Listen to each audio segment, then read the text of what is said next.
I'll be reacting to Slow Loop episode 9. I'll be watching it from Funimation's website, and I'll be starting my reaction in 1-0 go. Kadokawa. Alright, now the Funimation logo. Ding. I always love that bing noise. Oh, hell yeah. I don't know what type of fish they're going to try to go after then, if it's going to be autumn.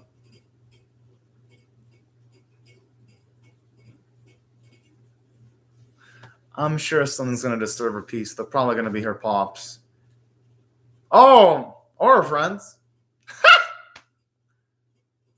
Oh, this is fucking cute. Especially Koharu. I wonder why they've run away from home, though. That's the biggest question.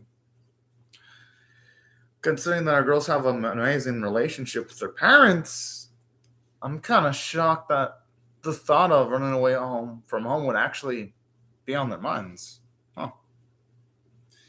But you know what? I dig this, though. It actually slightly changes up the status quo a bit because, for one, you have an episode that starts out pretty unique, and two, pretty unique start because, yeah, at least going by the series so far, we haven't really ever seen our girls ever have at least have an argument against their parents or a dispute or anything like that. So, oh boy, this is going to be fun shit right here. All because now the direction of the series is going to be, well, at least the direction of this episode is going to be unpredictable. Although I am sure, though, considering the type of series this is, they're going to patch things up with their parents pretty damn quickly. Oh, man, I always like the end portion of the opening here.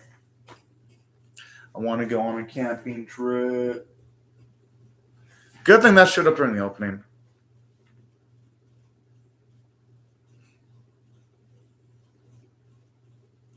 I love how because it's all matter of fact. It probably is that made him. Aww.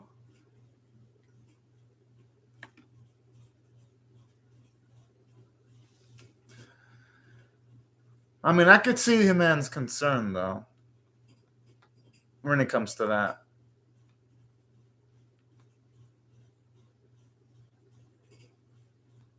Aww.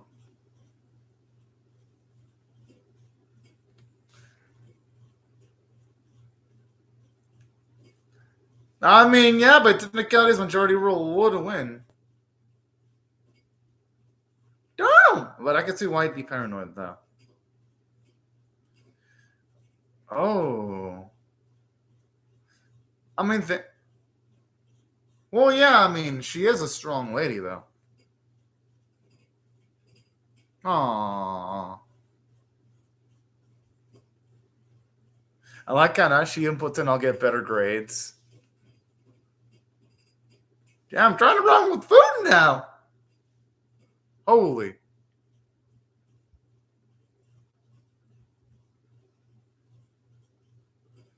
Oh. Oh, that's looking cute. I mean, they are children still.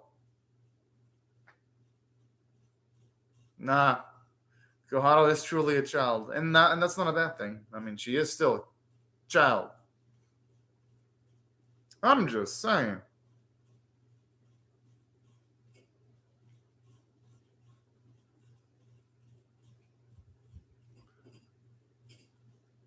And there's nothing wrong with that. I mean, sometimes you do have to leave the nest eventually.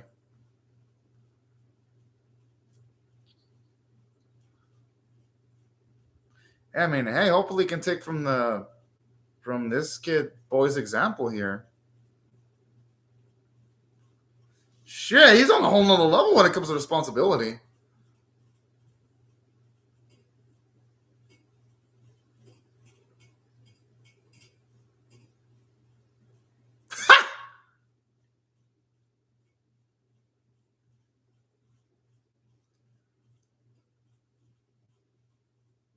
Oh, this is so fucking cute the way she reacted. Oh,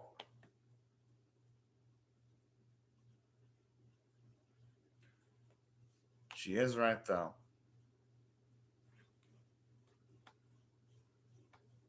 No, because he got sick last time. She got sick. He's gonna be out with the truth. Mm-hmm.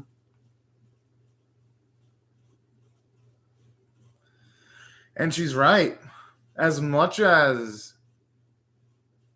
our girl is lovable, she does have her downsides. And what I mean by downsides, it means that Kohato isn't detailed oriented.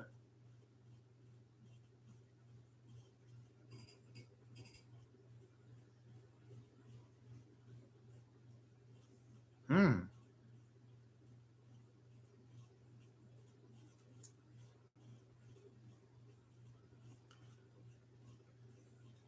And knowing Kohato, there is a chance that she might actually overstuff her bags.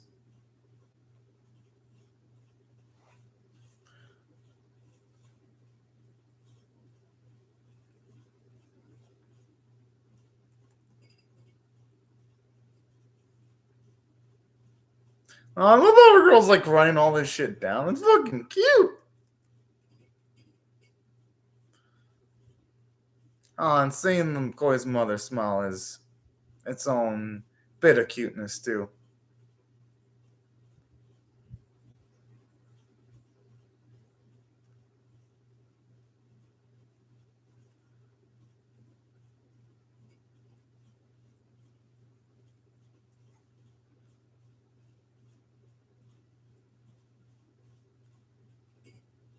No, I mean, I think he was being properly cautious. He really was. Only because, yeah, I mean, it's right. You do not want to see your kid get sick. But I like this. It's realistic how we finally do have an argument between both Koharu and the parents.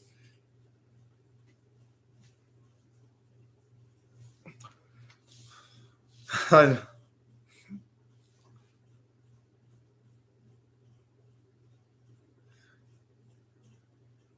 mean, hey, you know what? There are going to be some bumps in the road along the way, though, when it comes to something like this.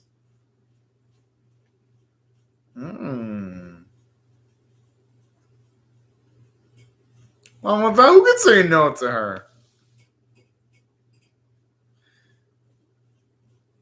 And plus, the Odie is sort of like a responsible doll. Mentally. Oh, no, the way she's tearing up is so fucking cute. Oh.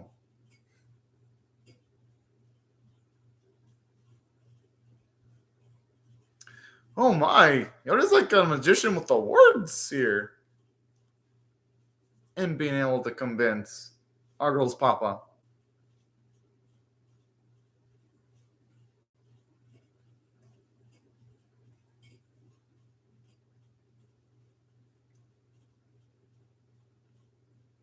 And it's nice seeing the mama happy too.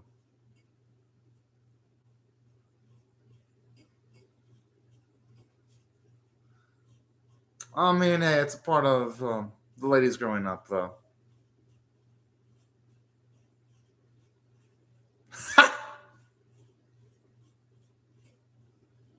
But this is bound to happen eventually. Eventually, birds do have to leave their nest. This isn't necessarily birds leaving their nest, but this is the first step to it. Because as you get older, you just employ and you gain much more independence.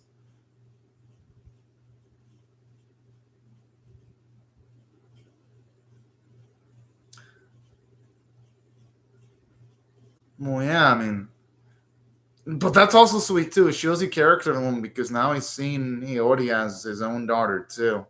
Because sometimes with step parents, there's a large portion of times we'll never see the child they become a part of when it comes to families as their own kid. So to see him actually, runabout way look at Hyori as his own, well, as his own child, considering that he's also worried for her. Shows you a lot. And I mean, that's substantial right there.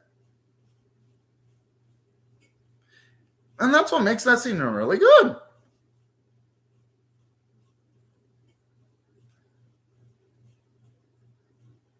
I might actually use that shot as the thumbnail. It actually looked really well drawn. That still.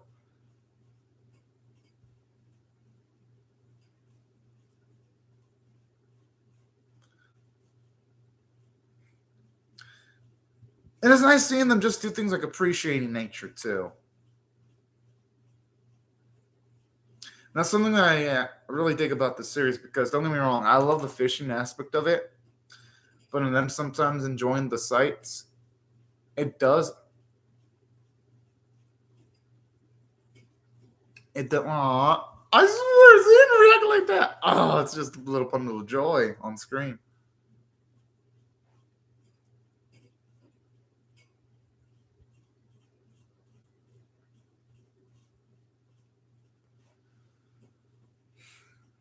I'm noticing they're utilizing a lot of like still montages. I'm guessing they're saving their budget for when they actually go for the fishing.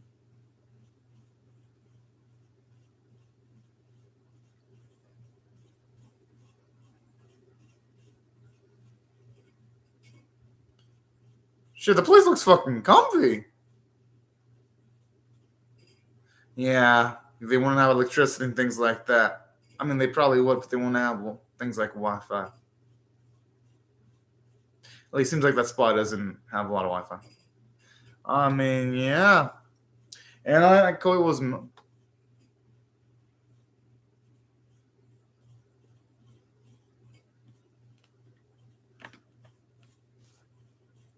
it's because of stuff like this that thankfully they got Koi with them.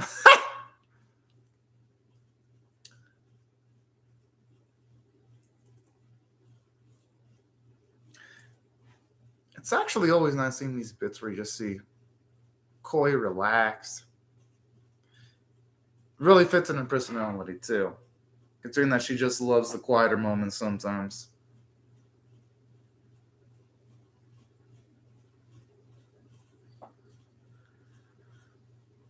Oh.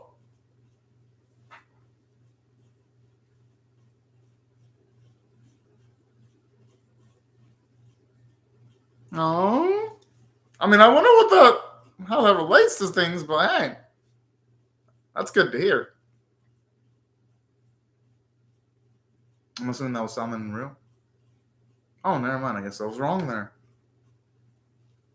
Oh, it's so nice. Oh, that's fucking adorable. Oh, so cute.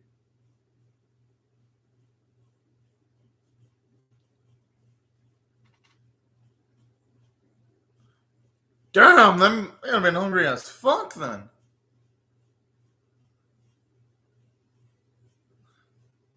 Okay, I can see why that'd be a traumatizing experience.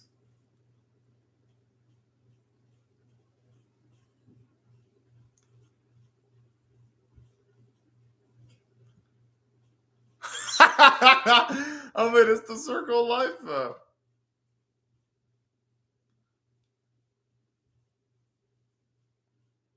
I just love how she. I always love it when she gets pouty. It just always puts a smile to my face.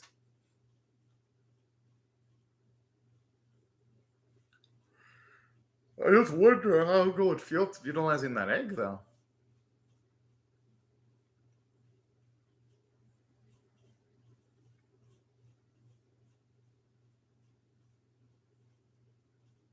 Huh.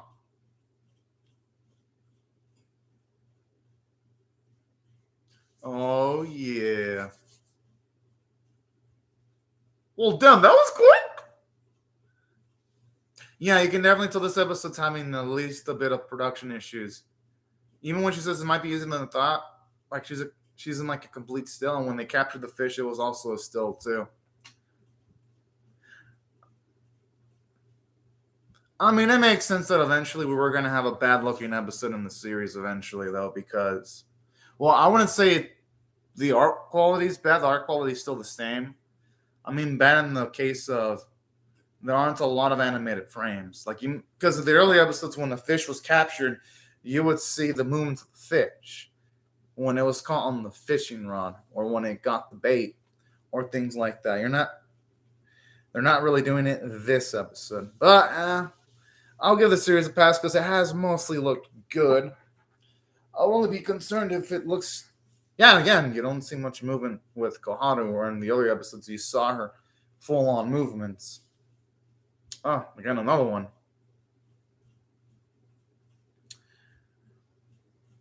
I only hope it's like this only because they're saving up their better animators for episodes 10, 11, and 12. And so, and saying that at the very least by embellishing the backgrounds and making it pink and those type of sequences, they're making the scenes and still enjoyable to watch despite the lack of animation. So whoever is in charge of directing the episode is still doing a good job. At least working with what they got anyway.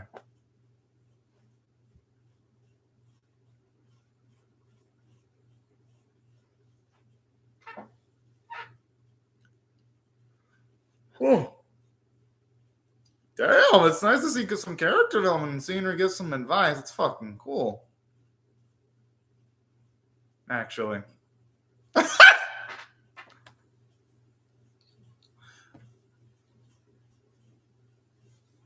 Although a queen can easily tease a girl like that. Yeah, girls become a fucking badass when it comes to fishing.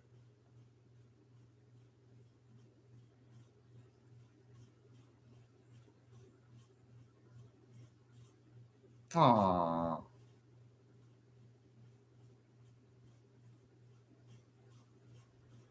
Huh.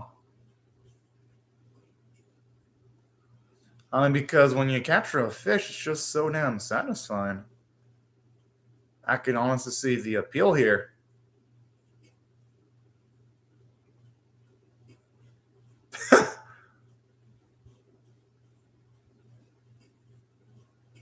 Okay, because I was thinking that she said she likes people who fish, but then there was her pops. I was kind of thinking about that.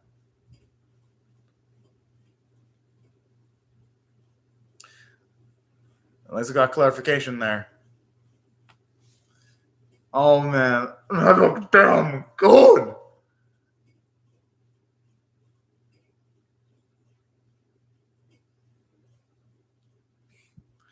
I like our food aficionados arguing now.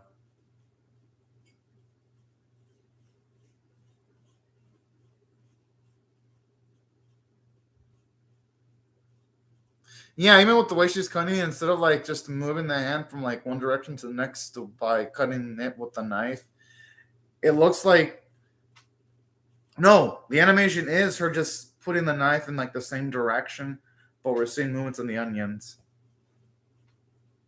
The reason why I really noticed details like this because a few years ago I was watching Shokugeki some at least some episodes, and I also reacted to Kyo and Kyoto that was also mostly food based. So when you don't see the animation for food well animated, since I saw those two anime, it's really noticeable to me when you have characters. Well, yeah, when you have characters not move the knife, but they're continually just cutting and placing the knife in the same location, it just becomes really, really noticeable for me. Okay, not a deal breaker when it comes to the episode. Still nice, but just gotta mention that. Because it wasn't even that long ago when I was reacting to Kyo and Kyoto. That really did a great job on rendering its food, even having details like characters move their knife when they were cutting ingredients.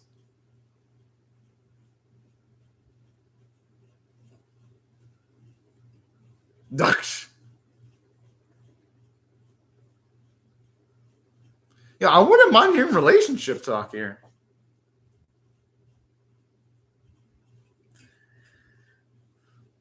You know, her wanting to scare our girl actually would be fitting.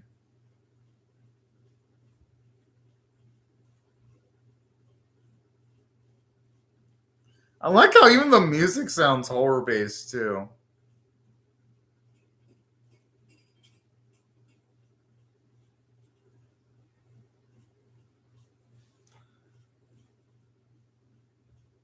You know, when shit like that happens, I'd be too fucking scared to be falling asleep.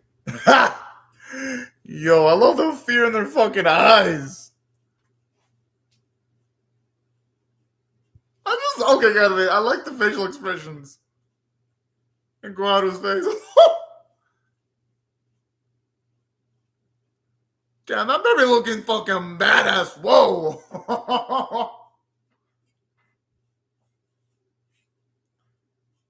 Oh, that's so fucking cute.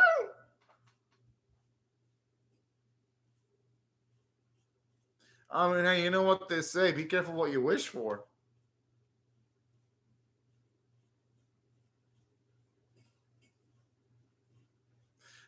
I just love the way her eyes are fucking rendered. Just white, a white oval with like a black outline. Okay, I got it.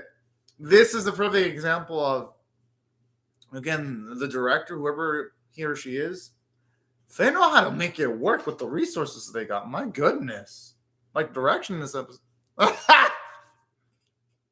I like how she utilizes Koi as a fucking body pillow. Ah.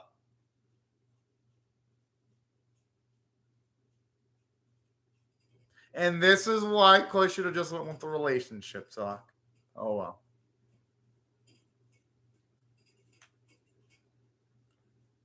Yo, them eggs look pretty damn fucking baller as fuck.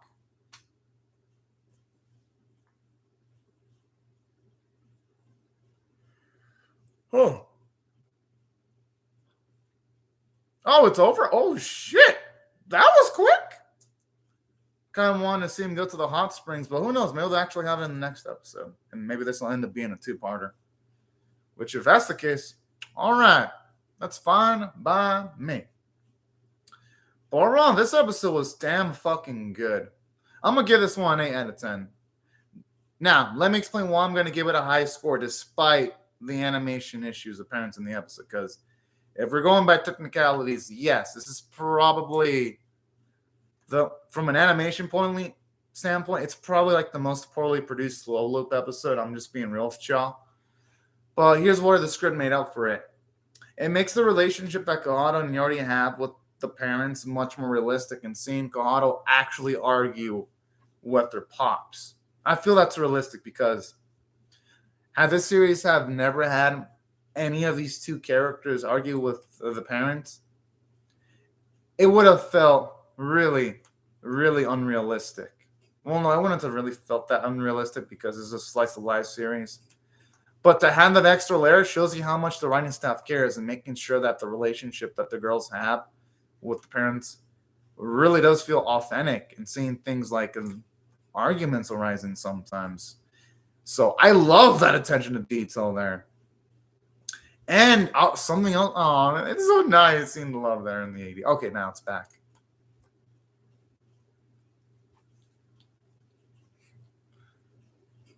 I like how Koada's all fucking her. I don't think she has anything to be worried about, though. Maybe she's self-conscious about her body. I mean, they're childhood friends, though. They're used to bathing with each other.